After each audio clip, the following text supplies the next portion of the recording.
Hi hello welcome to my channel Nandan Blogs. ఇవాళ special వచ్చేసి sweet badusha అండి. సో బాదుషా అంటే స్వీటే కదా, మళ్ళీ స్వీట్ బాదుషా ఏందనుకుంటున్నారా? సో నాకైతే ఫస్ట్ టైం ట్రై చేసినా కానీ చాలా అంటే చాలా బాగా టేస్టీగా అనిపించాయి అనమాట. మా పిల్లలు అయితే స్వీట్ బాగుందనేసి మళ్ళీ అడిగి అడిగి మరీ తిన్నారు. అంత పర్ఫెక్ట్గా వచ్చిందండి, చాలా అంటే చాలా బాగా అనిపించింది. సో ఇక్కడ మైదా పిండి తీసుకుని దానిలో తగినంత ఉప్పు వేసుకుని తర్వాత బేకింగ్ సోడా మనకు కావాల్సినంత వేసుకోవాలి. మనం తీసుకుని క్వాంటిటీని బట్టి వేసుకోవచ్చు అనమాట. నేను జస్ట్ కొద్దిగా తీసుకున్నట్టు లైట్గా వేసుకున్నాను.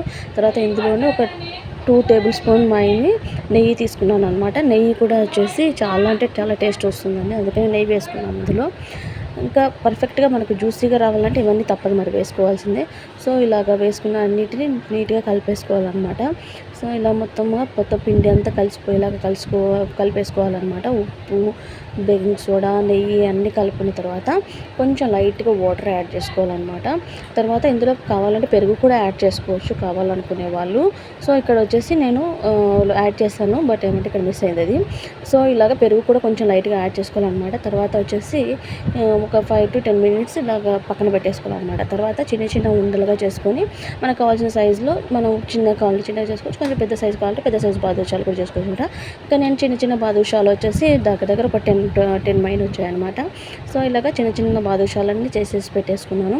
సో ఇలాగ చిన్న చిన్న బాదుషాలు రెడీ అయిపోయాయి అనమాట. సో వీటిని మనం ఇక్కడ షుగర్ సిరప్ రెడీ చేసుకోవాలన్నమాట. మనం ఎంత క్వాంటిటీ తీసుకున్నామో బాదుషాలకు అంత క్వాంటిటీ చక్కెర, మొత్తం వాటర్ వేసేసుకొని షుగర్ సిరప్ రెడీ చేసుకోవచ్చు. కొంచెము అది రెడీ అయ్యే లోపల ఇక్కడ వచ్చేసి మనం కాగుతున్న నూనెలో మొత్తం మనం తయారు చేసుకున్న ఈ బాదుషాలను మొత్తం పిండి మొత్తం ఇలా ఆయిల్లో ఫ్రై చేసుకోవాలన్నమాట. కొంచెం అంటే ఎలా అంటే బ్రౌన్ కలర్ వచ్చే వరకు, కొంచెం లైట్ బ్రౌన్ కలర్ వచ్చే వరకు వేట్ చేసుకోవాలన్నమాట. కొంచెము మరీ వైట్గా కాకుండా. సో ఇలాగైన వాటిని మనం షుగర్ సిరప్లో వేసేసుకోవాలి. సో ఎంత టేస్టీగా ఉంటాయంటే ఇక్కడ వచ్చేసి ఇవి బాగా పొంగిపోయాయి అనమాట, ఎందుకంటే బేకింగ్ సోడా వేసాను కదా. సో దానికి కొంచెము బాగా పొంగినాయి అనమాట బాదుషాలు, బాగా టేస్టీగా అనిపించింది.